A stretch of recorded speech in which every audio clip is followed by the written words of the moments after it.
ஹல்லேலூயா. கொஞ்ச நேரம் தேவனை துதிப்போம். ஹல்லேலூயா. நாம் துதிக்க தகுதியுள்ள தேவன் சர்வ வல்லமை உள்ளவர். ஹல்லேலூயா. அவர் சர்வ வல்லமை உள்ளவர். அதை நான் சொல்ல, ஆண்டவரே சொல்றாரு. வெளிப்படுத்தல் 1:8 அதுல கர்த்தர் சொல்லுகிறார், இருக்கிறவரும் இருந்தவரும் வருகிறவருமாகிய சர்வ வல்லமை உள்ள கர்த்தர், நான் அல்பாவும் ஒமேகாவும் ஆதியும் அந்தவுமாய் இருக்கிறேன் என்று திருவுளம் பட்டுகிறார். ஆமேன். யார் சொல்றாரு சர்வ வல்லமை உள்ளவர்னு? ஆண்டவரே சொல்றாரு, நான் சர்வ வல்லமை உள்ளவர்னு. அந்த தேவனை கொஞ்ச நேரம் நம்ம எழும்பி அந்த சர்வ வல்லமை உள்ள தேவனுக்கு துதி ஆராதனை நம்ம செலுத்த போறோம். ஆமேன். அவர் அல்பாவா இருக்கிறார். ஆமேன். அல்பானா என்னன்னு தெரியுமா? ஹல்லேலூயா. முதலா இருக்கிறார். ஆமேன். ஆரம்பமா இருக்கிறார். ஒமேகானா அவர் நம்ம வாழ்க்கையில முடிவா இருக்கிறார், கடைசியா இருக்கிறார். அல்பா ஒமேகாவா இருக்கிறார், ஆதியும் அந்தமுமா இருக்கிறார். நம்ம வாழ்க்கையில முதலும் அவர் தான், முடிவும் அவர் தான். அப்படி இருக்கும்போது நம்ம நடுவுல நம்ம வாழ்க்கையை குறித்து நம்ம கவலைப்பட வேண்டிய அவசியமே இல்லை. ஆமேன். ஹல்லேலூயா. எத்தனை பேர் விசுவாசிக்கிறீங்க? நம்மை உருவாக்கியவர், நம்மளை முதலா நம்மளை படைத்த தேவன், நம்மளுக்கு என்ன செய்யணும் ஏது செய்யணும்னு எல்லாத்தையும் அறிந்துட்டு இருக்கார். நம்ம வாழ்க்கையை குறித்து அவர் திட்டமிட்டு இருக்கிறார். நம்ம வாழ்க்கையை குறித்து அவர் எப்படி நடத்தணும்னு எல்லா காரியங்களும் அவர் அறிந்திருக்கிறார். விசுவாசிக்கிறீங்களா? ஹல்லேலூயா. அவர் நம்ம வாழ்க்கையில வைத்த திட்டங்களை கண்டிப்பா நிறைவேற்றி முடிப்பார். ஹல்லேலூயா. அதனால எதை குறித்தும் நம்ம வாழ்க்கையில என்ன நடக்க போகுது, ஏது நடக்க போகுது, ஃபியூச்சர் என்ன அப்படின்னு நம்ம வருத்தப்பட வேண்டிய அவசியமே இல்லை. ஏன்னா அந்த சர்வ வல்லமை உள்ள தேவன் நமக்கு சொந்தமா இருக்கிறார். ஹல்லேலூயா. ஹல்லேலூயா. அவர் நமக்கு சொந்த தெய்வமா இருக்கிறார். அவரே நமக்கு சொந்த தெய்வம். ஆமென்.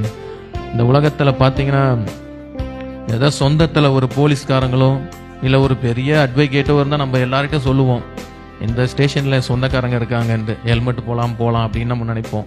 இப்படி நிறைய காரியங்களை நம்ம நினைப்போம். யாராவது ஒரு நல்ல போஸ்டிங்ல இருந்தாங்கன்னா, சொந்தத்துல இருந்தாங்கன்னா பெருமையா சொல்லுவோம். ஆனா அவங்களெல்லாம் காட்டிலும் தேவன் பெரியவர், சர்வ வல்லமை உள்ளவர். ஹல்லேலூயா. அவர் நமக்கு சொந்தமா இருக்கிறார். ஹல்லேலூயா. இந்த உலகத்துல இருக்கிற அந்த நம்ம சொல்ற அந்த அதிகாரிகள்லாம் ஒரு வாட்டி வேணா உதவி செய்வாங்க, இல்ல 2 வாட்டி செய்வாங்க. 3வது வாட்டி போனீங்கன்னா உங்களுக்கு வேற வேலையே இல்லையான்னு போயிடுவாங்க. ஆனா நம்ம தேவன் நம்ம வாழ்நாள் முழுவதும் நமக்கு உதவி செய்கிறவராய் இருக்கிறார். ஆமென். ஹல்லேலூயா. அந்த தேவன் நமக்கு கொஞ்ச நேரம் சந்தோஷமாய் உற்சாகத்தோடு தேவனை துதிக்க போறோம். ஆமென். பாடல் எண் 706 பாடல். எல்லாம் கரங்களை தட்டி உற்சாகமாய் வாய்களை விரிவாய் திறந்து நம்ம பாட போறோம்.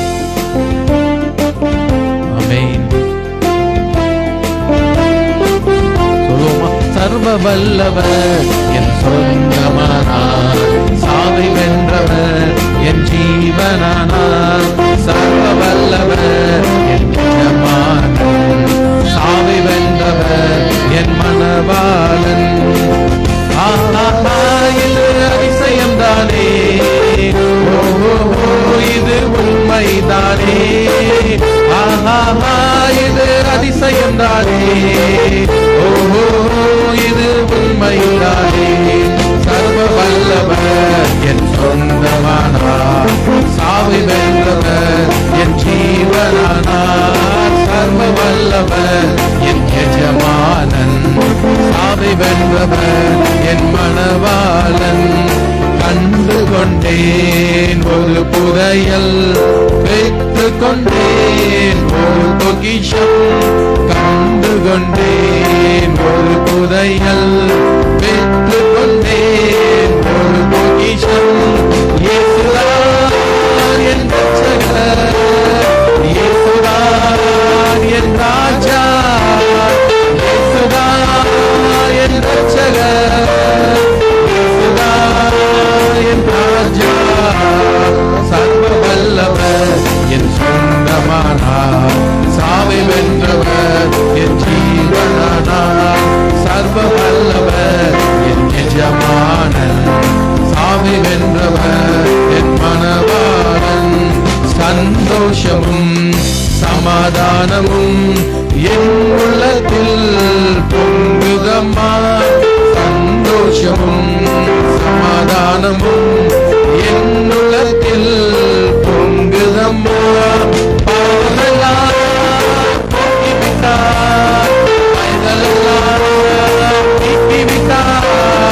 பாவமெல்லாம் போக்கிவிட்டார், பயனெல்லாம் நீக்கிவிட்டார்.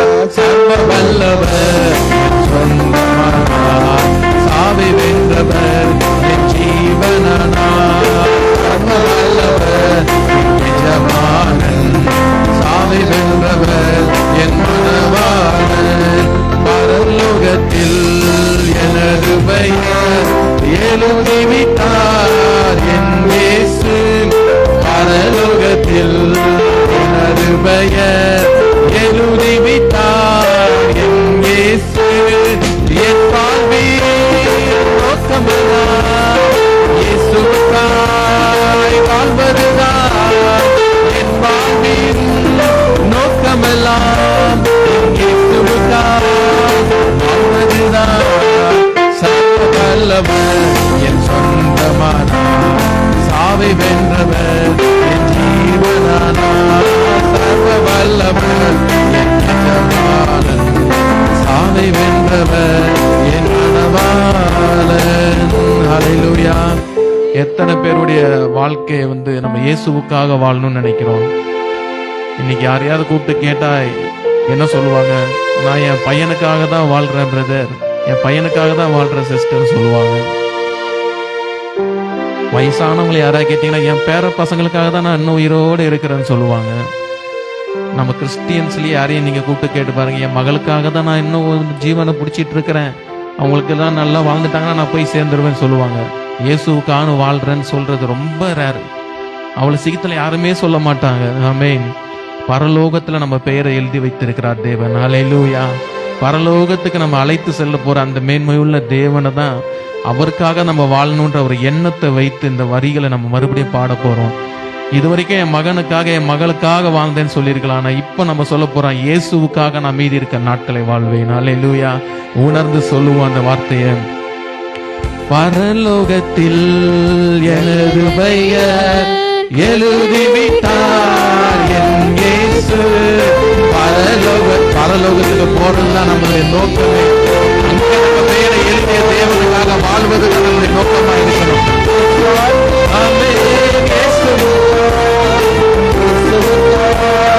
வாழ்வதெல்லாம் என் வாழ்வே நோக்கமெல்லாம் என் இயேசுவுக்காய் வாழ்வதுதான்.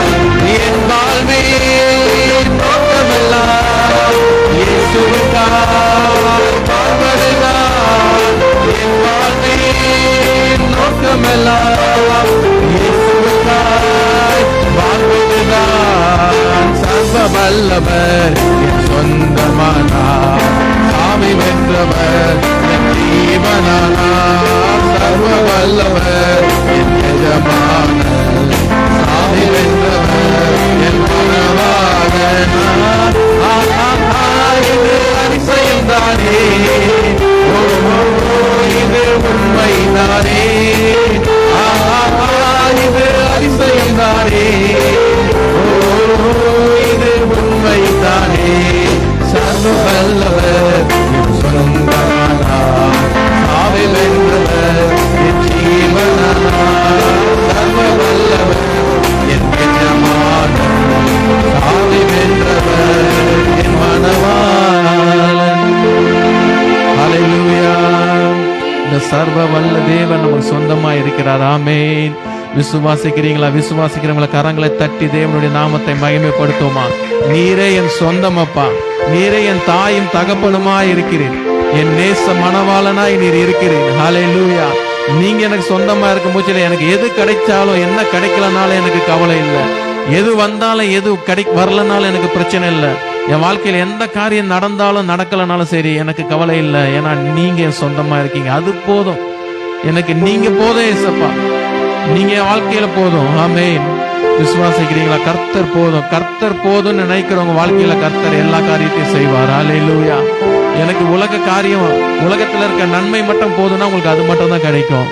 கர்த்தர் மட்டும் போதும்னு நினைச்சீங்கன்னா உங்களுக்கு கர்த்தரும் கிடைப்பாரு, உலக நன்மைகளும் கிடைக்கும், பரலோகத்துடைய ஆசீர்வாதங்களும் கிடைக்கும். ஹல்லேலூயா. பவுல் சொல்லுகிறார், சந்தோஷமாயிருங்கள், எப்பொழுதும் சந்தோஷமாயிருங்கள். ஆமென். மறுபடியும் சொல்றாரு, சந்தோஷமாயிருங்கள். என்ன நடந்தாலும் ஏது நடந்தாலும் எதுவுமே நடக்கலனாலும் நான் கர்த்தருக்குள்ள சந்தோஷமா இருப்பேன். ஹல்லேலூயா. ஹல்லேலூயா. என் நம்பிக்கையில சந்தோஷமா இருப்பேன், எப்பொழுதும் சந்தோஷமா இருப்பேன். வேதம் சொல்லுகிறது, என் நம்பிக்கையில சந்தோஷமா இருங்க. உங்க நம்பிக்கையில சந்தோஷமா இருங்க. கர்த்தரை நம்புற அந்த காரியத்துல நீங்க சந்தோஷமா இருங்க. கர்த்தர் அதை செய்வார். ஒருவேளை நம்ம கண்ணுக்கு முன்பதாக அது எதுவுமே நடக்காம இருக்கலாம், ஆனா நீங்க சந்தோஷமா சொல்லுங்க, அது நடக்கும், ஒரு நாள் நடக்கும். என் தேவன் ஏற்ற காலத்தில் அதை செய்து முடிப்பார். அந்த நம்பிக்கையோடு இப்ப சந்தோஷம் பாட போறோம். பவுல் சொன்ன சந்தோஷமாயிருங்க, சந்தோஷமாயிருங்க, எப்பொழுதும் சந்தோஷமாயிருங்க. உயர்வானாலும் தாழ்வானாலும், உயர்வானாலும் தாழ்வானாலும், ஓ சர்வவல்ல தேவன் நம்மோடு இருக்கிறார். சர்வவல்ல எது இல்லைனாலும் சரி, சர்வவல்ல தேவன் உங்களோடு இருக்கிறார். சந்தோஷமாயிருங்க, எப்பொழுதும் சந்தோஷமாயிருங்க, சந்தோஷமாயிருங்க, எப்பொழுதும் சந்தோஷமாயிருங்க. நெருக்கத்தின் நேரத்திலும் கண்ணீரின் பாதையிலும், நெருக்கத்தின் நேரத்திலும் கண்ணீரின் பாதையிலும், நம்மை காண்கின்ற தேவன் நம்மோடு இருப்பதா சந்தோஷமாயிருங்க. நம்மை காண்கின்ற தேவன் நம்மோடு இருப்பதா சந்தோஷமாயிருங்க. தோல்விகள் வந்தாலும், நஷ்டங்கள் வந்தாலும், தோல்விகள் வந்தாலும், நஷ்டங்கள் வந்தாலும், நமக்கு ஜெயம் கொடுக்கும் தேவன் நம்மோடு இருப்பதா சந்தோஷமாய் விசுவாசத்தோடு சொல்லுமா, நமக்கு ஜெயம் கொடுக்கும் தேவன் நம்மோடு இருப்பதா சந்தோஷமாயிருங்க, சந்தோஷமாயிருங்க, எப்பொழுதும் சந்தோஷமாயிருங்க, சந்தோஷமாயிருங்க, எப்பொழுதும் சந்தோஷமாயிருங்க.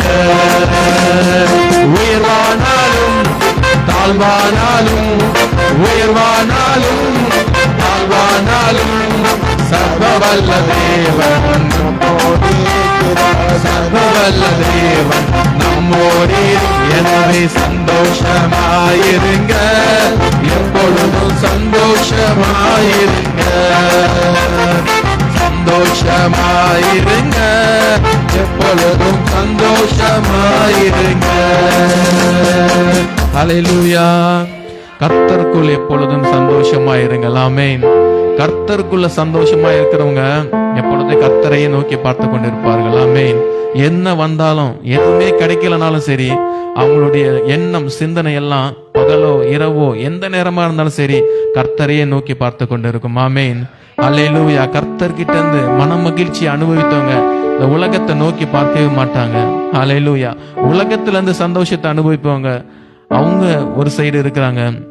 அவங்க சந்தோஷம் அற்ப கால சந்தோஷம். அல்லேலூயா. கொஞ்ச நேரம் தான் அவங்க சந்தோஷம் எல்லாம், அதெல்லாம் நிலைக்காது. ஆனா தேவன் கிட்ட இருந்து கிடைக்கிற சந்தோஷம் நம்மளுக்கு நித்திய சந்தோஷம். அல்லேலூயா. ஒண்ணுமே இல்லைன்னா கூட நம்மளால சந்தோஷமாய் வாழ முடியும். அவங்க கிட்ட எல்லாம் 1 கோடி இல்ல பல கோடி இருந்தா கூட சந்தோஷமாய் வாழ முடியாது. சந்தோஷத்தை தேடி அலையிறாங்க, ஊர் ஊரா போறாங்க, மலை மேல ஏறுறாங்க, எங்கெங்கயோ போறாங்க, என்னென்னவோ வாங்கி பாக்குறாங்க, எதுக்கோ செலவு பண்ணி பாக்குறாங்க. ஆனா அவங்களுக்கு எல்லாம் ஒரு பரிபூர்ண சந்தோஷம் கிடைக்கல. ஆனா ஒண்ணுமே இல்லைன்னா கூட கர்த்தரை துதிக்கிற நமக்கு இருதயத்துல தேவன் ஒரு பெரிய மகிழ்ச்சியை தருகிறார். ஹல்லேலூயா. ஒருவேளை எல்லாமே நம்மளை சுற்றி தோல்வியா இருந்தா கூட கர்த்தரை துதிக்கும் போது நம்ம மனசுல கிடைக்கிற ஒரு மகிழ்ச்சி இருக்கு பாத்தீங்களா, அது நம்ம கோடீஸ்வரங்களுக்கு கூட கிடைக்காது. ஹல்லேலூயா. ஹல்லேலூயா. சொல்லுமா, அவரே நம்ம பகல் நேர பாடல். ஹல்லேலூயா. சந்தோஷத்தோடு இருக்கிற ஜனம், கர்த்தர்கிட்ட இருந்து சந்தோஷத்தை பெற்ற ஜனம், பகல் நேரம் இரவு நேரம் எந்த நேரமா இருந்தாலும் தேவனை துதித்து கொண்டே இருப்பாங்க. வீட்டுல எந்த வேலை செஞ்சிருந்தாலும் சரி அவங்க எண்ணம் கர்த்தரோட கனெக்ஷன்ல இருக்கும்.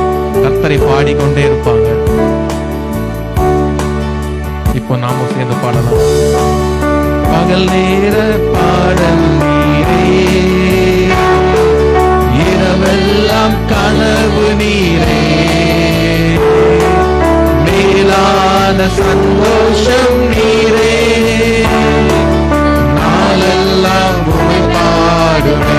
சொல்லுமா, மேலான சந்தோஷம் நீரே, நாளெல்லாம் உம்மை பாடுவே. மகிழ்ச்சியின் மகுடம் நீர்நாதையா,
பலனுள்ளவன் பலனில்லாதவன் யாராயிருந்தாலும் உதவிகள் செய்வது லேசான காரியம். லேசான காரியம். சொல்லுமா, லேசான காரியம், லேசான காரியம். உமக்கது லேசான காரியம். லேசான காரியம். எதுவும் லேசான காரியம். ஒரு முறை பலனுள்ளவன் பலனில்லாதவன் உணர்ந்து சொல்லுவான். பலனுள்ளவன் பலனில்லாதவன் யாராயிருந்தாலும் உதவிகள் செய்வது லேசான காரியம். உனக்கது லேசான காரியம். பலனுள்ளவன் பலனில்லாதவன் பலனுள்ளவன் பலனில்லாதவன் யாராயிருந்தாலும் உதவிகள் செய்வது லேசான காரியம். என் இயேசுவுக்கு லேசான காரியம். கரங்களை தட்டி தேவனை மகிமைப்படுத்துவோம். ஹல்லேலூயா, ஹல்லேலூயா. பலனுள்ளவன் பலனற்றவன் யாராயிருந்தாலும் கர்த்தர் உதவி செய்ய வல்லவராய் இருக்கிறார். ஹல்லேலூயா. எவ்வளவு பெரிய காரியமா இருந்தாலும் அவருக்கு அது லேசான காரியம். நம்முடைய பார்வைக்கு அது பெரிய மலை போல இருக்கலாம், கர்த்தருடைய பார்வைக்கு அது ஒரு கடுகு மாதிரி. ஹல்லேலூயா. லேசான காரியம். தேவனை துதித்த உங்களுடைய வாழ்க்கையில கர்த்தர் பெரிய காரியங்களை மிக லேசா செய்து முடிப்பார். ஆமென். ஹல்லேலூயா, ஹல்லேலூயா. நன்றி தகப்பனே, இந்த நேரத்தில் துதிக்கும்படியாய் தந்த கிருபைக்காக நன்றி தகப்பனே. துதித்த ஒவ்வொருவரையும் நீங்க ஆசீர்வதிங்க. இயேசு கிறிஸ்துவின் மூலம் ஜெபிக்கிறோம். ஜெபம் கேளும் நல்ல தகப்பனே. ஆமென். ஹல்லேலூயா. கர்த்தருடைய நாமத்துக்கு மகிமை உண்டாவதாக. நேற்று தினத்தில் பிறந்த நாளை கொண்டாடிய அருமையான மோனிஷா நாங்கள் முன்னால் வரும்படி அழைக்கிறோம். கர்த்தர் உங்களை ஆசீர்வதிக்கும்படி நாம் ஜெபிப்போம். நேற்று நான் அவங்க வீட்டுக்கு 2 வாட்டி போனேன். 2 வாட்டியும் ஜெபிக்கிறதுக்கு வாய்ப்பு இல்லாமல் போயிடுது. நாம் எல்லாரும் ஒரு மனதாக நம்ம அவரை வாழ்த்தி நாம் ஜெபிக்க போகிறோம்.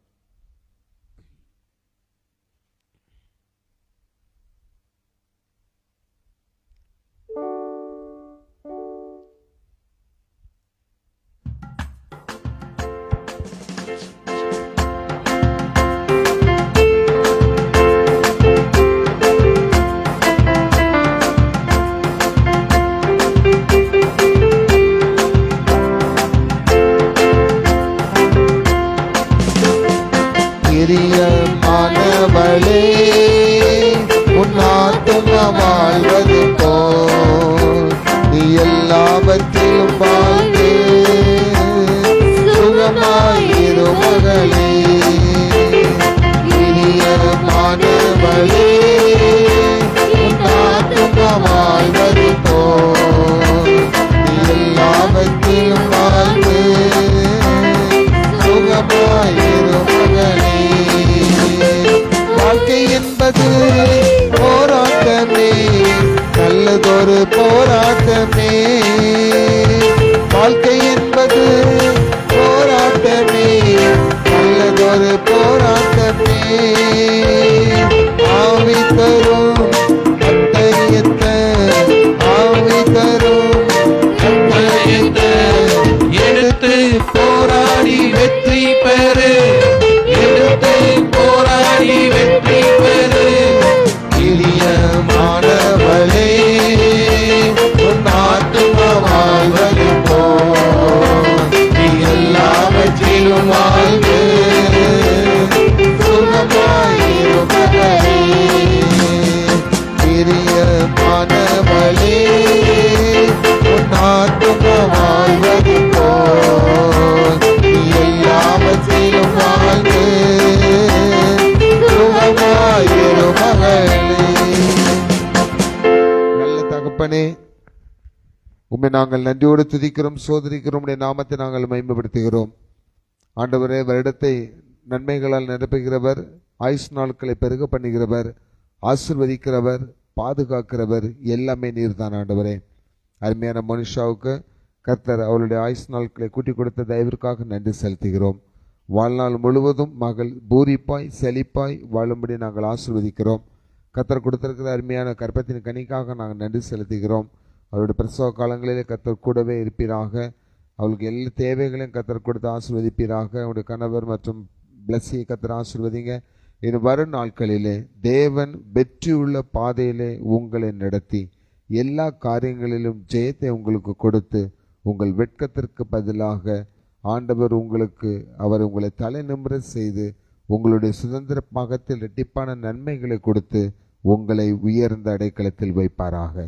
இயேசுவின் நாமத்தில் ஜெபிக்கிறோம் பிதாவே, ஆமேன், ஆமேன்.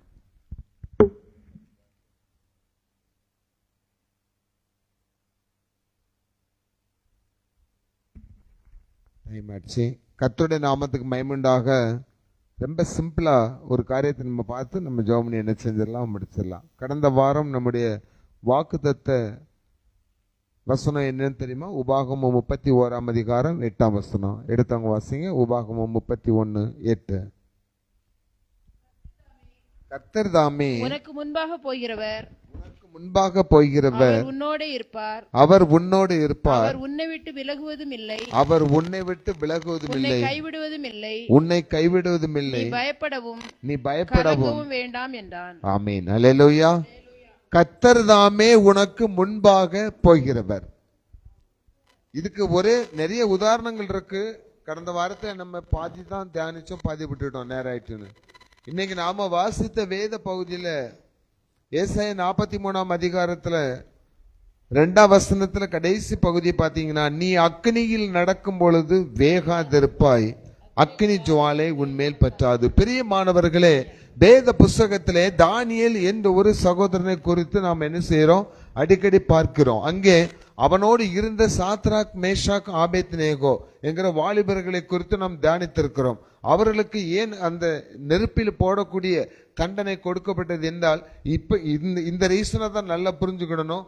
அந்த நேரத்தில் அந்த தேசத்தை அரசாண்ட நேபுகாத்நேச்சார் என்ன செஞ்சார்னா, அவர் ஒரு சிலையை உண்டு பண்ணி, இந்த சிலையை தான் என்னுடைய ஆளுகைக்கு உட்பட்ட அனைவரும் என்ன செய்யணும், கண்டிப்பா வணங்கணும், இல்லாட்டி அவங்களை தூக்கி நான் என்ன செஞ்சிருவேன், அக்னியில போடுவேன்னு சொல்லி ஒரு தண்டனை காலத்தை, வழிபாட்டு முறைகளை மாற்றி அவர்கள் தேவனை விட்டுவிட்டு தேவனுக்கு விரோதமான காரியங்களை, மனுஷரை வணங்க வேண்டும் என்ற ஒரு காரியத்துக்கு நிர்பந்தப்படுத்தப்பட்டார்கள். இது தானியேலின் காலத்தில் நடந்ததல்ல, அது அப்பொழுது நடந்தது, முன்பு நடந்ததே, இனிமேலும் நடக்கும் என்று வேதம் சொல்லுகிறது. அப்போ வரும் நாட்களிலே நம்முடைய இந்திய தேசத்திலே இப்பொழுதே அதற்குரிய சூழ்நிலைகள் உருவாகி வருகிறது. அப்போ நம்முடைய தேசத்தை ஆளுகிறவர் இதைத்தான் செய்யணும், இதைத்தான் வணங்கணும், இப்படித்தான் இங்கே இருக்கணும் சொல்லும் பொழுது வேதம் சொல்லுகிறது, வேத வசனத்தை தேடி அந்த ஜனங்கள் மலைகளை நோக்கி, குகைகளை நோக்கி ஓடுவார்கள். வேத வசனம் கிடைக்க கூடாத பயங்கரமான ஒரு பஞ்ச காலம் வரும். ஒருவன் என்னை பார்த்து, நீங்க மோகன் பாஸ்டா கேட்டா நான் பயந்து என்ன செஞ்சிருவேன், இல்லை இல்லை இல்லை இல்லை எனக்கு தெரியாதுன்னு ஓடிடுவேன். இல்லாட்டி என் பையன் போய் உங்க அப்பா பாஸ்டான்னு கேட்டா எனக்கு தெரியாது எனக்கு தெரியும் அவன் ஓடிடுவான். அப்படிப்பட்ட ஒரு பயங்கரமான காலங்கள் சீக்கிரத்தில் இந்திய தேசத்தில் வரும். அது ஒரு தரிசனமாகவே வேதத்தில் சொல்லப்பட்டிருக்கிறது. திகைத்து திருக்கிடத்தக்க காரியங்கள் தேசத்திலே நடந்து வருகிறது என்று எரேமியா தீர்க்கதரிசி மூலமாக எச்சரிப்பு கொடுக்கப்பட்டிருக்கிறது. இந்த தானியேல் புஸ்தகத்தில் கொடுக்கப்பட்ட காரியமே அந்த நேரத்தில் கூட அந்த அரண்மனை வேலை செஞ்ச அந்த சாத்ராக், மேஷாக், ஆபேத்நேகோ 3 வாலிபர்கள் சொல்றாங்க, என்ன ஆனாலும் சரி நாங்க அந்த சிலையை என்ன செய்ய மாட்டோம், நாங்க வணங்க மாட்டோம், சிலைகளை நாங்கள் வணங்க மாட்டோம். கையை வைத்து சொல்லுங்களேன், என்ன ஆனாலும் சரி சிலை வணக்கத்துக்கு நாங்க போக மாட்டோம், சிலைகளை நாங்க வணங்க மாட்டோம். இப்படி சொன்னனால உடனே உங்களுக்கு ஆசீர்வாதம் வராது. அதுக்கு நேர் ஆப்போசிட்டா என்ன வருது, பயங்கரமான பாடுகள். நெருப்புல தூக்கி 3 பேரையும் நெருப்பு தான் உனக்கு தாரேன், இப்பமாவது நான் பண்ணி வச்சிருக்க சிலையை நீ வணங்கினா பிழைச்ச, இல்லாட்டி என்ன பண்ணிருவேன், நெருப்புல தூக்கி போடுவேன்னு சொல்லும் பொழுது ஏன் அப்படி லாஸ்ட் சான்ஸ் கொடுக்கானா, இந்த 3 பேரும் புத்திசாலிகளா இருந்தாங்க. இந்த 3 பேருக்கும் கொடுக்கப்பட்ட அரசாங்க வேலையில உண்மை உள்ளவர்களாக இருந்தாங்க. அதனால அவங்க மேல பொறாம நிறைய பேருக்கு இருந்தது. அந்த உண்மை அந்த ராஜா நேசித்தான். சரி இவங்களை எப்படிடா போடணும் ஒரு சான்ஸ் கொடுத்து பார்ப்போம். உங்க வாழ்க்கையிலையும் ஆண்டவரை விட்டு விலகி போவதற்கு இதே மாதிரி வாய்ப்புகள் என்ன செய்யப்படும், கொடுக்கப்படும். நம்ம பைபிள்ல வெளிப்படுத்தலாம் வாசித்து பார்த்தீங்கன்னா கர்த்தருடைய பிள்ளைகளுக்கு நெருக்கடி காலங்கள் வரும் பொழுது ரேஷன் கடையில கூட நம்ம பேர் கிறிஸ்தவ பேரா இருந்தா ரேஷன் நமக்கு என்ன செய்யாது, கிடைக்காது. நீங்க கிறிஸ்தவங்க தெரிஞ்சா அரசாங்கத்துல வேலை கிடைக்காது. நீங்க கிறிஸ்தவங்க தெரிஞ்சா பள்ளிக்கூடத்துல உங்களுக்கு இடங்கள் என்ன செய்யாது, கிடைக்காது. இன்னைக்கு கொடுத்திருக்கிற ஒரு கணக்கின்படி இந்தியாவில் கிட்டத்தட்ட 2 லட்சம் பள்ளிகள் மூடப்பட்டிருக்கின்றன. 2 லட்சம் பள்ளிகள் வட மாநிலங்கள்ல 2 லட்சம் பள்ளிகள் மூடப்பட்டன. அது ஜாதி அடிப்படையில் இவங்க படிக்க கூடாது அப்படி என்று சொல்லி. இனி வரும் காலங்கள் அப்படி தொடர்ந்து வரும் பொழுது நம்முடைய வாழ்க்கை குறித்தல்ல, நம்முடைய பிள்ளைகளுடைய எதிர்காலங்களை குறித்து நீங்க கவனிச்சு பார்த்தீங்கன்னா அது பயங்கர ஆபத்தானதா இருக்கும். அதனாலதான் பைபிள்ல பிள்ளை பெறாத மலடியே நீ பாக்கியவதின்னு ஆண்டவர் சொல்லியிருந்தாரு. அப்போ எதிர்காலம் ரொம்ப பயங்கரமான காலம். ஆனால் அந்த எதிர்காலத்தை குறித்து நம்ம சாக போகிறத குறித்து கவலைப்படாம துதி ஆராதனை எடுத்தது போல என் மகளுக்காக நான் வாழ்றேன், என் மகனுக்காக நான் வாழ்றேன், எங்க அப்பா அம்மாவுக்காக நான் வாழ்ந்துட்டு இருக்கேன், அதுக்காக என் வாழ்க்கையை நான் தியாகம் செஞ்சுட்டு இருக்கேன்னு சொல்லிட்டு இருக்கிறத விட இயேசுக்காக என் வாழ்க்கையை தியாகம் செய்ய போகிறேன். அல்லேலூயா. இயேசுக்காக நான் வாழ்கிறேன் என்பதை காட்டிலும் இயேசுக்காக என் வாழ்க்கையை நான் என்ன செய்ய போறேன், தியாகம் பண்ண போறேன்னு சொல்றவங்க கரங்களை உயர்த்தி ஒரு அல்லேலூயா சொல்லுங்க. ஆண்டவர் உங்களுக்கு ஆசீர்வாதத்தை வைத்திருக்கிறார். சாத்ராக் மேஷாக் ஆபேத்நேகோ 3 பேரும் நெருப்பிலே போடப்பட்டார்கள். தானியேலின் புஸ்தகம் 3ஆம் அதிகாரம் 25ஆம் வசனத்தை வாசித்து பாருங்கள். அதற்கு அவன் இதோ 4 பேர் விடுதலையாய் 4 பேர் விடுதலையாய் அக்கினியின் நடுவிலே உலாவுகிறதை காண்கிறேன். அவர்களுக்கு ஒரு சேதமும் இல்லை. 4ஆம் ஆளின் சாயல் தேவபுத்திரனுக்கு ஒப்பாய் இருக்கிறது என்றார். போதும். சாத்ராக் மேஷாக் ஆபேத்நேகோவை நெருப்புல கட்டி போட்டாச்சு. ராஜா பார்த்துக்கிட்டே இருக்கான். 3 பேரை தானே போட்டோம், ஆனா 4 பேர் அந்த இடத்துல இருக்காங்களே. அவரை பார்த்தா மனுஷன் மாதிரி தெரியல, தேவ தூதன் மாதிரின்னு தெரியல, தேவனுடைய புத்திரனை போல், தேவ புத்திரனை போல். பின்னாடி உள்ள வசனங்கள்ல தேவதூதன் வந்து எங்களை காத்தான்ற அந்த சாத்ராக் மேஷாக் ஆபேத்நேகோ சொல்றாங்க. ஆனா இந்த வசனம் சொல்லுது அந்த ராஜாவின் கண்ணுக்கு தெரிஞ்சது தேவ புத்திரன், தேவ தூதன் சொல்லல. அப்ப தேவ புத்திரனுங்கிறதுக்கு தமிழ் என்ன தெரியுமா, குமாரன் அர்த்தம். அப்ப தேவனுடைய குமாரன் நம்ம யார சொல்றோம், கர்த்தராகிய இயேசு கிறிஸ்து. அப்போ நெருப்புல போடுறதுக்கு முன்னாடியே நம்முடைய இறைவனாக்கி கர்த்தராகிய இயேசு கிறிஸ்து அவர்களை பாதுகாப்பதற்கு முன்னே அந்த நெருப்புக்குள் போனார். அதான் கர்த்தர் தாமே உங்களுக்கு முன்னே போகிறவர். உங்கள் ஆபத்து நேரத்துல, உங்க கஷ்ட நேரத்துல ஆண்டவரை உறுதியா நம்ம பிடிச்சிருந்தோம்னா உங்க உயிருக்கோ, உங்க வாழ்க்கைக்கோ, உங்க குடும்பத்துக்கோ, உங்க பிள்ளைகளுக்கோ ஒரு பிரச்சனை, உயிருக்கு போற மாதிரி பிரச்சனை, அப்ப அழிவுக்குரிய பிரச்சனை வருமானால் அழிவுக்குள்ளே உங்களை தூக்கியே கொண்டு சாத்தம் போட்டானாலும் உங்களை ஏந்துவதற்கு அங்க ஆண்டவர் இருப்பார். அல்லேலூயா. அவர் ஃபர்ஸ்டே பேருவாரு, தெரியும் ரைட், இவன் இதைத்தான் செய்ய போறான், இதனுடைய முடிவு இவனால தூக்கி நெருப்புக்குள்ள என்ன செய்ய முடியும், போடத்தான் முடியும், நெருப்புக்குள்ள வேக வைக்க முடியாது. ஒரு முடிய கூட அவனால் என்ன செய்ய முடியாது, கருகி போக பண்ண முடியாது.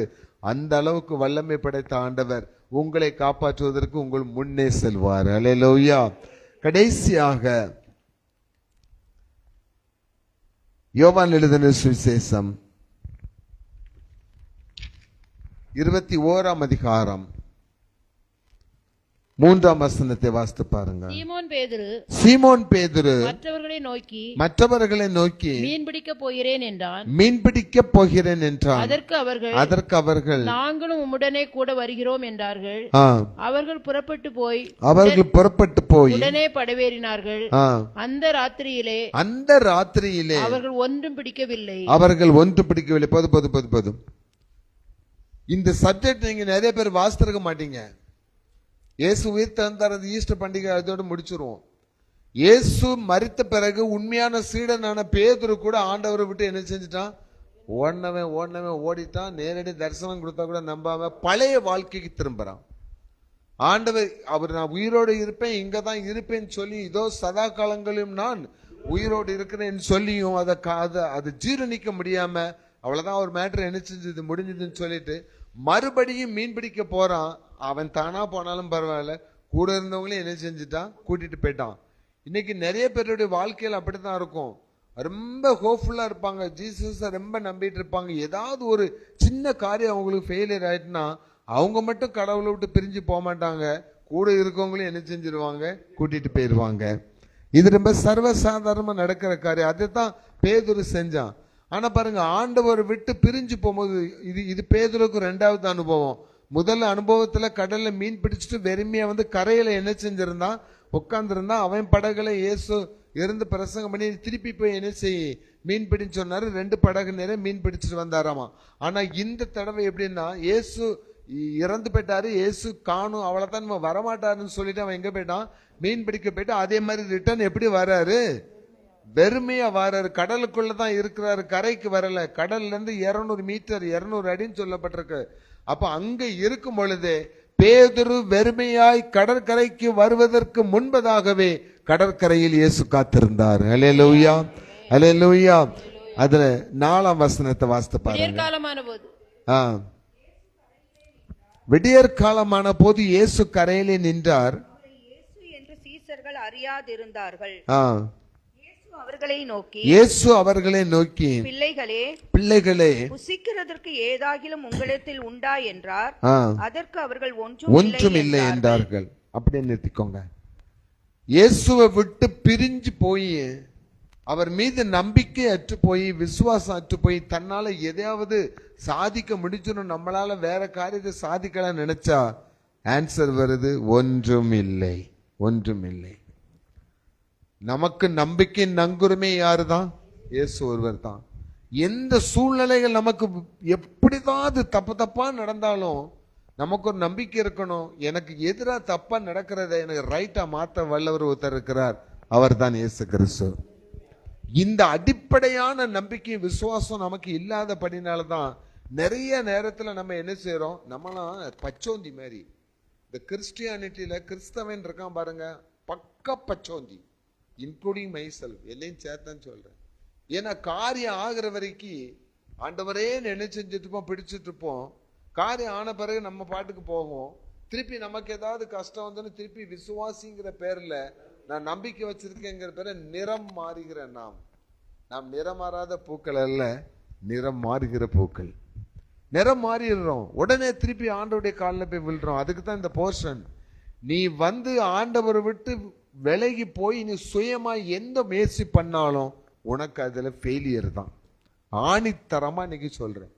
இயேசுவை நம்பாம, இயேசுவை விசுவாசிக்காம, இயேசு எனக்கு எல்லாம் செய்வாருன்னு பைபிள் வாசிக்கிறீங்க, ஜெபம் பண்றீங்க, பாஸ்டர்ட்ட போறீங்க, பிரேயர் பண்றீங்க, சர்ச்சுக்கு போறீங்க, விசுவாச அறிக்கையிடுறீங்க, எல்லாம் செஞ்சுட்டு ஒரு சின்ன ஃபெயிலியருக்காக, சின்ன ஃபெயிலியர், அது ஃபெயிலியர் கிடையாது. ஆண்டவர் சொல்றாரு, குறித்த காலத்துக்கு தரிசனங்கள் என்ன செய்திருக்கிறது, வைக்கப்பட்டிருக்கிறது. நிறுத்தி இல்ல, வைக்கப்பட்டிருக்கிறது. அது பொய் சொல்லாது, அது பொய் சொல்லாது. அது குறித்த காலத்துல என்ன செய்யும், தாமதித்தாலும் அது கண்டிப்பா என்ன செய்யும், நிறைவேறும். காத்திரு, காத்திரு. அப்ப ஆண்டவர் இங்க பாருங்க, இவனுங்க காத்திருக்கல, இவனுங்க ஓடிட்டானுங்க. ஆனா ஆண்டவர் இவங்களுக்கு ஆசீர்வாதத்தை கொடுப்பதற்காக, குறைவாக எம்டியோடு வந்த அந்த அவங்களுக்கு நிறைவானதை கொடுப்பதற்காக அவர்களுக்கு முன்பதாகவே காத்திருந்தார். வேதத்துல சொல்லப்பட்டிருக்கு, உன்னதமான ஆசீர்வாதங்களோடு ராஜா உங்களுக்கு எதிர்கொண்டு வருகிறார். அவருக்கு கரங்கள் தலையில் என்ன இருக்குது, பொற்கிரீடம் இருக்கிறதா, பொற்கிரீடம். சங்கீதத்தில் சொல்லப்பட்டிருக்கு, ஆண்டவர் உங்களுக்காக உண்டு பண்ணி வைத்திருக்கிற நன்மைகள் எவ்வளவோ பெரிதா இருக்கிறது. அவ்வளோ பெரிய நன்மைகளை செஞ்ச ஆண்டவர் தன்னை நம்பி வாழ்ந்த பிள்ளைகள் ஒருவேளை நம்மளை விட்டு பிரிஞ்சு போயிட்டா கூட அது ஒரு பெரிய போர்ஷனா எடுக்காம எப்படியாவது அவனுக்கு நான் உதவி செஞ்சு மீண்டும் தன்னுடைய பிள்ளையாய் மாற்ற வேண்டும் என்பதற்காக வெறுமையாய் வந்த பேதுருவை ஆறுதல் படுத்துவதற்காக, அவனுடைய குறைவுகளை நிறைவாக்குவதற்காக கடற்கரையிலே முன்னதாகவே வந்து காத்திருந்தார். அல்லேலூயா. கர்த்தர் உங்களுக்கு முன்பே போகிறவர்.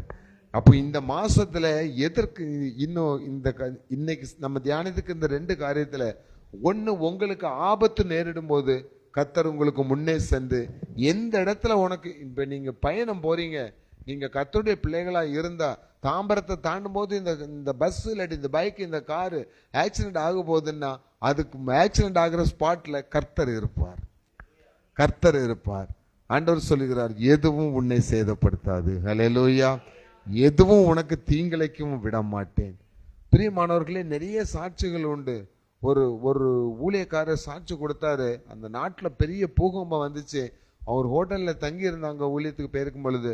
அப்போ எல்லாரும் என்ன செஞ்சிருங்க, பூமி அதிருது, லாட்ஜில் எல்லாமே உடைஞ்சு விழுது. இவங்க பயந்து போய் மேல மாடியில இருக்காங்க. ஒரு சத்தம் கேக்குதான், கீழே என்ன செய்யுங்க, குதிங்க, கீழே குதிங்கன்னு ஒரு சத்தம் கேக்குது. இவருக்கு ஜன்னலை திறந்து பார்த்தா ஒரே மரண ஓலம் சத்தமா கேக்குது, ஒரே இருட்டா இருக்கு. ஆனா நீ கீழே குதி, நீ கீழே குதின்னு சத்தம் கேட்டோன்னு சரதம் வேற வழியில கட்டணை இடிஞ்சு விழுந்து நாசமாகறதுக்குள்ள கீழே குதின்னு சொன்னோன்னே கீழே குதிச்சா. அவர் குதிச்ச இடத்துல அவ்வளவு உயரத்துக்கு மண்மேடுகள் இருந்தது. ஒரு சிங்கிள் காயம் கூட இல்லாம அவர் தப்பித்தார். அல்லேலூயா. அதே மாதிரி தான் ஆண்டவர் உங்களுக்கு முன்னே போய் சொல்வாரு, நீ இதை செய்யின்னு சொன்னா நீங்க அதை என்ன செஞ்சிடணும், செய்யறணும். அப்படின்னா அங்க ஆண்டவர் உங்களுக்கு இருக்காருன்னு அர்த்தம். அதே மாதிரிதான் இங்க நீங்க குறைவுபட்டு இருக்கீங்க. இன்னைக்கு எல்லாருடைய வாழ்க்கையிலும் குறைவு இருக்குது, எல்லார் வீட்லயும் குறைவு இருக்கிறது, எல்லாருடைய சர்றத்திலும் குறைவு இருக்கிறது. வியாதிப்பட்டிருக்கிறேன் என்று இனி நகரத்தார் சொல்லாதிருப்பார்களாக ஆண்டவர் சொல்லுகிறார். வியாதிப்பட்ட இடங்களுக்கெல்லாம் ஆண்டவர் முன்பே சென்று அவர்களுக்கு என்ன செய்தார், சுகத்தை கொடுக்கும்படி காத்திருந்தார். எருசலேம் தேவாலயத்துல அந்த கூனி பாட்டி வருவதற்கு வரைக்கும் அவர் முன்னே அந்த ஆலயத்தில் இருந்து பிரசங்கம் பண்ணி கொண்டிருக்கும் போது அந்த அம்மா உள்ளே வந்தாங்க. வந்த உடனே உங்களுக்கு சுகத்தை கொடுத்தாரு. அல்லேலூயா. அப்ப அதே மாதிரிதான் இன்னைக்கு ஆண்டவர் உங்கள் குறைவுகளை, மனக்குறைவுகளை, பணக்குறைவுகளை, குடும்ப குறைவுகளை, ஆரோக்கிய குறைவுகளை, சுகாதார குறைவுகளை எல்லாவற்றையும் நிறைவேற்றுவதற்காக உங்களுக்கு முன்னே இன்னைக்கு இந்த இடத்துல இருக்கிறார். அது மாத்திரமல்ல, பிள்ளைகளை எனக்கு பசியா இருக்குன்னு சொன்ன ஒண்ணும் இல்லைன்னு சொன்னாங்க. ஆனால் அடுத்த வசனம் சொல்லுது, அவர்கள் இயேசுன்னு கண்ட உடனே பேதுரு நிர்வாணமாய் இருந்தபடினால் கடலிலே என்ன செய்தான், குதித்தான் சொல்லப்பட்டிருக்கு. அப்போ இயேசு இருக்கிற வரைக்கும் தான் உனக்கு ரட்சிப்பின் வஸ்திரம். இயேசு விட்டு நீ விலகிட்டனா நீ நிர்வாணி, நீ நிர்வாணி. எசேக்கியேல்ல சொல்லப்பட்டிருக்கு, நான் உன்னை பார்த்தேன், நீ அழகுள்ளவளாய் இருந்தால், நீ பருவம் அடைந்து விட்டாய், உன் மயிரெல்லாம் வளர்ந்திருந்தது, ஆனாலும் நான் உன்னை பார்த்த பொழுது நீ நிர்வாணியாயிருந்தாய். நான் என் வஸ்திரத்தால் உன்னை மூடி உன்னை என்னுடையவளாக்கி கொண்டேன். அப்படி என்று அந்த எசேக்கியேல் 17ஆம் அதிகாரத்தில் சொல்லப்பட்டிருக்கு. இன்னைக்கு நம்ம விதவிதமா ட்ரெஸ், அழகழகான ட்ரெஸ் போட்டு இருக்கலாம். ஆனா கர்த்தருடைய பார்வையில நீங்க நம்ம போடுற சுடிதாரோ, நீங்க போடுற சுடிதாரோ, நான் போடுற பேண்ட் ஷர்ட்டோ, கோட்டோ, டையோ எதுவுமே வேலை செய்ய போறது இல்லை. ஆண்டவருடைய பாதையில இவன் கோர்ட்டு போட்டிருக்கான், இந்த ஊழியக்காரன் கோர்ட்டு போட்ட ஊழியக்காரன், இந்த ஊழியக்காரர் வேஸ்ட் கட்டின ஊழியக்காரர், கோர்ட்டு டை கட்டியிருக்க ஊழியக்காரர் பரலோகத்துக்கு அனுப்புன்னு சொல்ல மாட்டாரு. அதே மாதிரி இந்த நல்ல ஆயில பட்டு சேலை கட்டிட்டு சிவச்சுக்கு வர்றவங்க, இல்லாட்டி சாதாரண ட்ரெஸ் பண்ணிட்டு வர்றவங்கள பார்த்து பட்டு சேலை கட்டுறவங்கள மட்டும் உள்ள விடுன்னு சொல்ல மாட்டாரு. ஆயிரமா காணிக்க கொடுக்கறவங்களும் இருப்பாங்க, காணிக்க போடுறதுக்கு வழி இல்லாதவங்களும் இருப்பாங்க. காணிக்க போடுறவங்கள மாத்திரம் பரலோக ராஜ்யத்துக்கு லிஸ்ட்ல பேர் எழுதுன்னு சொல்ல மாட்டாரு. இல்லாதவர்களுக்கு, குறை உள்ளவர்களுக்கு உதவி செய்து அவர்களை நிறைவுள்ளவாக்குற தேவன் அவர்கள் இருதயத்தை பார்க்கிறவராயிருக்கிறார். அப்ப உங்கள் இருதயத்துல இயேசுவின் மீது முழு நம்பிக்கை வைத்திருந்தால், ஆண்டவர் கேட்கிறாரு, நான் பசியா இருக்கிறேன், எனக்கு ஏதாவது இருக்கா, ஒண்ணும் இல்லை. அப்ப சொல்றாரு, நீங்க மீன் பிடி, இப்ப ஆண்டவர் அவரு அந்த ஆங்கிளை மாத்துறாரு பாருங்க. இது வரைக்கும் நீ இடது பக்கமே வலைய போட்டுட்டு இருந்த, இப்ப நீ என்ன செய், வலது பக்கம். அந்த வசனத்துக்கு வாசித்தீங்கன்னா டைம் இல்லாதனால வாசிக்க முடியல. வசனம் சொல்லப்பட்டிருக்கு, கடற்கரையிலிருந்து 200 அடி தூரத்துல தான் அந்த போட் என்ன செய்யுது, நிக்குது. அப்பதான் ஆண்டவர் சொல்றாரு, வலது புறமா வலைய என்ன செய்யுங்க, போடுங்கன்னு சொன்னா 153 பெரிய மீன்களை பிடித்து இழுக்க முடியாமல் இழுத்து கொண்டு வந்தாங்கன்னா உங்க ஆசீர்வாதம் சில அடிகள்ல தான் இருக்குது. அல்லேலூயா. ரொம்ப பக்கத்துல கரைக்கு. அப்ப ஆழமான இடத்துல போனாதான் பெரிய மீன்களை என்ன செய்ய முடியும், பிடிக்க முடியும். ஆனா உங்களுக்குள்ளேயே பெரிய ஆசீர்வாதத்தை தேடி நீங்க ரொம்ப தூரம் பயணிக்க, திரும்பி ரிட்டர்ன் போக வேண்டியல, ஆங்கிளை மாத்து. உன்னுடைய வாழ்க்கை பாதையை நீ என்ன செய்ய, மாற்று. நீ எடுத்திருக்கிற மேசினுடைய திங்கிங், அந்த காரியங்கள் எல்லாவற்றையும் மாற்று. ஆண்டவர் சொல்லுகிறார், வலது புறமாக வலையை போடு. ஜஸ்ட் ஒரு 200 அடி. அப்போ கடற்கரையிலிருந்து ஆண்டவர், பேதுருவே நீ எந்த பக்கம் வலையை போடு, இடது புறமா வலை போட்டுட்டு இருந்தப்போ வலது புறமா போடுறங்கிற சத்தம் அந்த கடல் அலைகளுக்கு மத்தியில கேட்குதுன்னு அவ்வளவு பக்கத்துல தான் இருக்கிறாரு. அந்த போடுற இடத்துல, வலைய போடுற இடத்துல 153 பெரிய மீன்கள் கிடைத்தது என்றால், இன்னைக்கு ஆண்டவர் சொல்லுறாரு, நீ இருக்கிற இடம் எனக்கும் உனக்குள்ள டிஸ்டன்ஸ் எவ்வளவு தூரங்கிறத பாத்துக்க. நீ இதுவரைக்கும் ஆண்டவரை விட்டு விலகி போயிட்ட.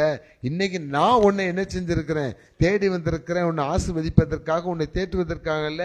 நீ எதை விட்டு போனாயோ அதை உனக்கு திருப்பி கொடுக்கணும். பேதுரு ஆண்டவரை விட்டு போனா, ஆனா திருப்பி இந்த சம்பவத்துக்கு பிறகு இதுக்கு அடுத்த பக்கம் வசனங்களை வாசித்தீங்கன்னா, பேதுருக்கு திருப்பி இந்த ஊழியத்தை ஆண்டவர் என்ன செய்தாரு, கொடுத்து ஊழியக்காரனா மாற்றினாரு.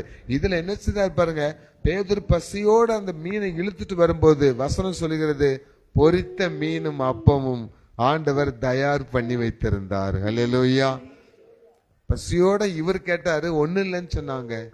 ஒன்றும் இல்லாதவர்களுக்கு ருசியான ஆகாரத்தை ஆண்டவரே முன்பதாகவே தயார் பண்ணி வைத்திருந்தார்னா, உங்களுடைய வாழ்க்கையிலும் வெறுமையாய் இருக்கிற உங்கள் பாத்திரங்களை ஆண்டவர் நல்ல திராட்சரசத்தினால் நிரப்ப போகிறார். அல்லேலூயா. இவ்வளவு ருசியான திராட்சரசத்தை இதுவரை வைத்திருந்தீரே, இன்னைக்கு இந்த ஆசீர்வாதத்தை பெற்றுக்கொண்டு நீங்க சொல்ல போறீங்க, இவ்வளவு நல்ல ஆசீர்வாதத்தை இதுவரைக்கும் நான் பெற்றுக்கொள்ள முடியாமல் இருந்தேனே, என்னால் இப்ப நம்ப முடியல. அந்த ஆசீர்வாதத்தை கொடுக்கிற தேவன் உங்களுக்கு முன்பதாக இருக்கிறார். அப்போ நீங்க ஆண்டவரை நோக்கி நீங்க பயணம் செய்ய வேண்டிய தூரம் ரொம்ப கொஞ்சம் தான் இருக்குது. 200 அடி தான் இருக்குது. நீங்க ஒவ்வொரு அடியை எடுத்து முன்னாடி வைங்க, பல விதமான ஆசீர்வாதங்கள் உங்களை தேடி வரும். அதுல அவங்க ரொம்ப சந்தோஷம் அடைஞ்சாங்க. சங்கீதம் 21:3 என்ன சொல்லுகிறது பாருங்கள். சங்கீதம் 21:3.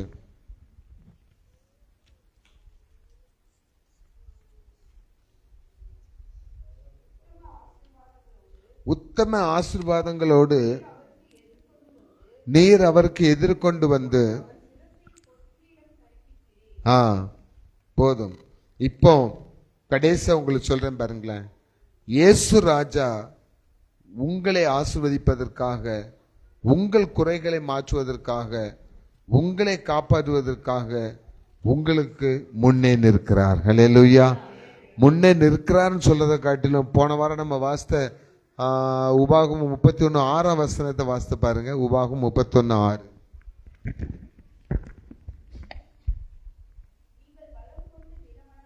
நீங்கள் பலம் கொண்டு திடமனதாய் இருங்கள், அவர்களுக்கு பயப்படவும் தேய்க்கவும் வேண்டாம், தேவனாகிய கர்த்தர் தாமே உங்களுடனே கூட வருகிறார்.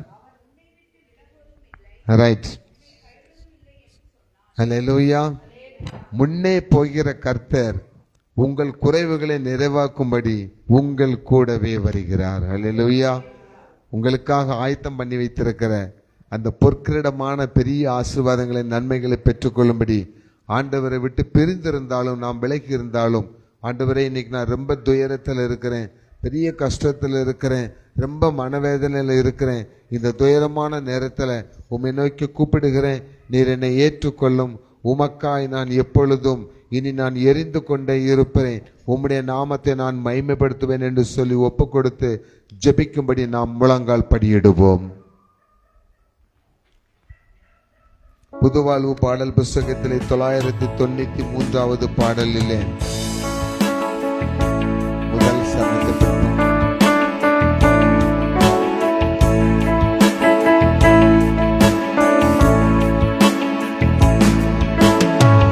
துயரத்தில் கூப்பிட்டேன், உதவிக்காய் கதறினேன், அழுகுரல் கேட்டீரையா. துயரத்தில் கூப்பிட்டேன், உதவிக்காய் கதறினேன், அழுகுரல் கேட்டீரையா. துணிந்து தூக்கினேன், பெரியவனாக்கினேன், உமது காருண்யத்தால். துணிந்து தூக்கினேன், பெரியவனாக்கினேன், உமது காருண்யத்தால்.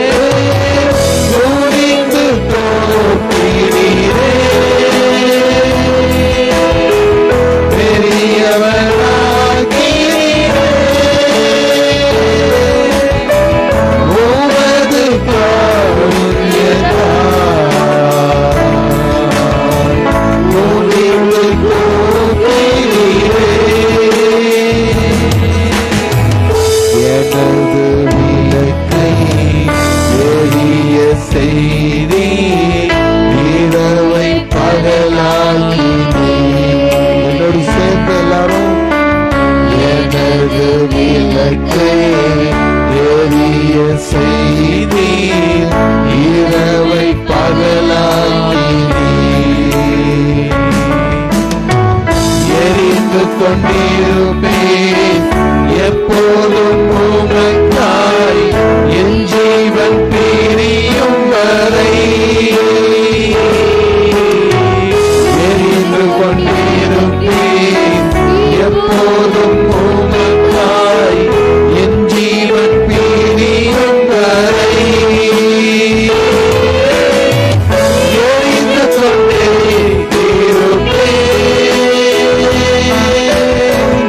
எப்போதுமே உமக்காய் என் ஜீவன் பிரியும் வரை. எரிந்து கொண்டே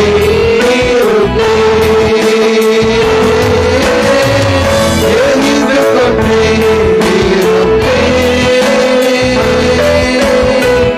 எப்போதுமே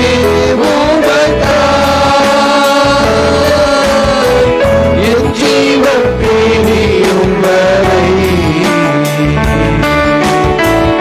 எரிந்து கொண்டே ஜெபம் பண்ண கடவோம். எங்களை மிகவும் அதிகமாக நேசிக்கிற எங்கள் நல்ல தகப்பனே, எங்கள் கர்த்தராகிய இயேசு கிறிஸ்துவே, நீர் இந்த நாளிலே எங்களுக்கு கொடுத்த வாக்குத்தத்தத்தின்படி நீ அக்கினியிலே நடந்தாலும் வேகாதிருப்பாய்.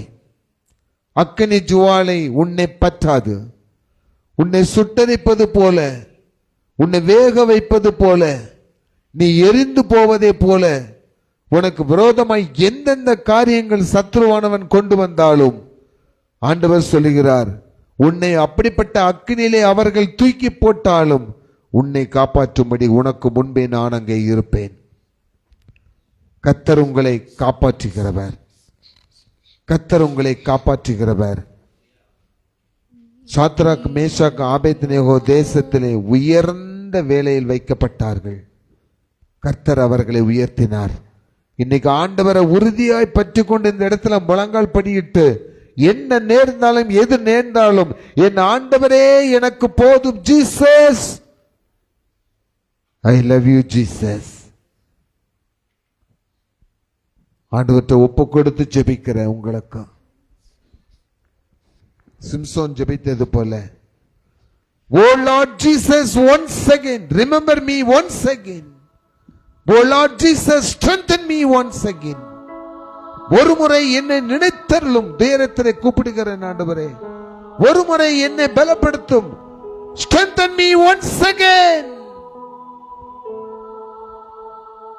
என்னை ஒரு விசை பலப்படுத்தும். remember me once again. ஒரு விசை என்னை நினைத்தருளும் ஆண்டவரே. நான் துயரத்தில் கிடக்கிறேன் சொல்லி கூப்பிடுகிற உங்களுக்கு ஆண்டவர் சமாதானத்தை அருளி உங்களை ஆசீர்வதிப்பார். ஆண்டவரே, இந்த மக்களை ஆசீர்வதிங்க. நிறைய குறைகள், பண நஷ்டம், பொருள் நஷ்டம், ஃபீஸ் கட்ட முடியல, கையில பணம் புரள மாட்டேங்குது, எடுத்த காரியம் எல்லாமே இவங்களுக்கு தோல்வி, வியாபாரத்துல நஷ்டம், தொழில நஷ்டம், வேலையில வருமானங்கள்ல பிரயோஜனம் இல்ல, குறைவுகள் எல்லாம் எம்டி. வெறுமையாக்கிறவன் உங்களுடனே இருக்கிறான். ஆண்டவர் சொல்லுகிறார், அந்த வெறுமையாக்கிறவனை வெறுமையாக்குகிற ஆண்டவரை நீங்கள் பிடித்துக் கொண்டீர்களானால் உங்களுக்கு அவர் பொரித்த மீனையும் அப்பத்தையும் போன்ற ஆசீர்வாதத்தை வைத்திருக்கிறார். ஆண்டவர் சொல்லுகிறார், அந்த ஆசீர்வாதம் உனக்கு அருகில் இருக்கிறது மகளே, அந்த ஆசீர்வாதம் உனக்கு பக்கத்தில் பக்கத்தில் பக்கத்தில் இருக்கிறது. நீ என்னை நோக்கி கூப்பிட்டாயானால், இன்னைக்கு நீ கூப்பிட்டபடினால உன் வலை கிழியாதபடி உனக்கு கொடுக்கப்படுகிற ஆசீர்வாதத்தை நீ சுமந்து செல்வதற்கு ஏற்ற பலனை கொடுப்பேன். 153 பெரிய மீன்களை கொடுத்தது போல நீ எதிர்பார்க்காத பெரிய ஆசீர்வாதங்களால் நான் உன்னை ஆசீர்வதிப்பேன். ஆண்டவரே, அந்த ஆசீர்வதிக்கிற தேவன் எங்கள் மக்கள் குடும்பத்திற்கு முன்னே செல்வதற்காக சோத்திரம். இதோ ஒரு வார்த்தை உங்களுக்கு ஆண்டவர் சொல்லுகிறார். பேதுரு வெறுமையாய் வந்த பொழுது எப்படி அவனுக்காக நான் கரையிலே காத்திருந்தேனோ, இன்னைக்கு என் பிள்ளைங்க இந்த இடத்துல இருந்து வீட்டுக்கு போகும் பொழுது அவர்கள் வீட்டிலே நான் காத்திருக்கிறேன். அவர்களை ஆசீர்வதிக்கும்படி 153 பெரிய மீன்களை கொடுக்கும்படி, அவர்களுக்கு அப்பமும் தண்ணீரும் கொடுக்கும்படி, சுவையான ஆகாரத்தை கொடுக்கும்படி, எனது ஊழியத்தை செய்யும்படி நான் அவர்களுக்காக காத்திருக்கிறேன். என் ஜனங்களை நான் வெறுமையாய் அனுப்ப போவதில்லை. ஆசீர்வதியும் ஆண்டவரே. ஏலிம் ஜெப வீட்டுக்காக ஜெபிக்கிறோம். ஏலிம் ஜெப வீட்டுக்கு தேவையான ஒரு ஸ்டெபிலைசருக்காக அதன் விலை 50,000 ரூபாய் என்று கொட்டேஷன் கொடுத்திருக்காங்கப்பா. இன்னும் ஒரு ஏலிம் ஜெப வீட்டுக்கு தேவையான இன்னும் ஒரு இது கரண்ட் சம்பந்தப்பட்ட ஒரு இது வாங்க வேண்டி இருக்குது. நாங்க பட்ஜெட் போட்டது ஒரு 50,000 முடிச்சிடலான்னு பார்த்தோம். அந்த ஒரு இதே வாங்குவதற்கு ஒரு ஸ்டெபிலைசரை 50,000 ரூபாய்க்கு மேல இருக்கிறது. ஒரு சிலர் உதவிக்கரம் நீட்டினாங்க. இன்று மீத தொகையை நாம் சந்திப்பதற்கு ஆண்டவர் சொல்லுகிறார், அந்த உதவி வெகு தூரத்தில் இல்லை, சில அடிகளுக்குள் தான் இருக்கிறது. 150 பெரிய மீன்களாய் உங்களுக்கு கொடுத்து போஷித்தது போல இந்த ஏலிம் ஜெப வீட்டுக்கும் ஆண்டவர் உதவி செய்வார். அல்லேலூயா. நம்ம அதற்காக ஜெபிக்கணும். ஆண்டவரே, அந்த தேவைகளை கர்த்தர் சந்திப்பதற்காக சோத்திரம். இந்த நாளிலே பிறந்த நாளை கொண்டாடின அருமையான மகளை குடும்பத்தாரை கர்த்தர் ஆசீர்வதிங்க. ஏலிம் ஜெப வீட்டை சேர்ந்த பிள்ளைகள், குழந்தை இல்லாமல் இருக்கிற பிள்ளைகளுக்கு குழந்தை பாக்கியங்களை அருள் செய்வீராக. திருமண தடைகள் இயேசுவின் நாமத்தினாலே நீக்கப்படுவதாக. இயேசுவின் நாமத்தினாலே பிரிந்திருக்கிற குடும்பங்கள் ஒன்று சேர்வதாக. இயேசுவின் நாமத்தினாலே குடும்பத்தில் தேவையான பண வசதி, பொருளாதார வசதிகளை கர்த்தர் சந்திப்பீராக. இயேசுவின் நாமத்தினாலே வியாதிகள் எல்லாம் இவர்களை விட்டு நீங்குவதாக. இயேசுவின் நாமத்தினாலே இந்த குடும்பங்களுக்கு விரோதமாக அக்கினி பற்றி இருந்தாலும், இயேசுவின் நாமத்தினாலே கசப்பான காரியங்கள் இருந்தாலும் எல்லாவற்றையும் ஆண்டவர் மன்னித்து இதில் இவர்கள் பாதிக்கப்பட்டு விடாதபடி, எந்த விஷயத்திலும் தீங்கு இவர்களை அணுகாதபடி, எதுவும் இவங்களுக்கு தீங்கிழைக்காதபடி ஆசீர்வதியும், பெருக பண்ணும், பாதுகாத்து கொள்ளும். உங்களை ஆசீர்வதிக்கிற தேவன் உங்களுக்கு முன்னே கடந்து செல்கிறார். ஆசீர்வதியும். இயேசுவின் நாமத்தில் ஜெபிக்கிறோம் பிதாவே, ஆமேன். என் ஆத்துமாவே கர்த்தரை சோத்திரி, என் முழு உலகமே பரிசுத்த நாமத்தை சோத்திரி. என் ஆத்துமாவே கர்த்தரை சோத்திரி, கர்த்தர் செய்த சகல உபகாரங்களை மறவாதே. ஆமேன், ஆமேன், ஆமேன்.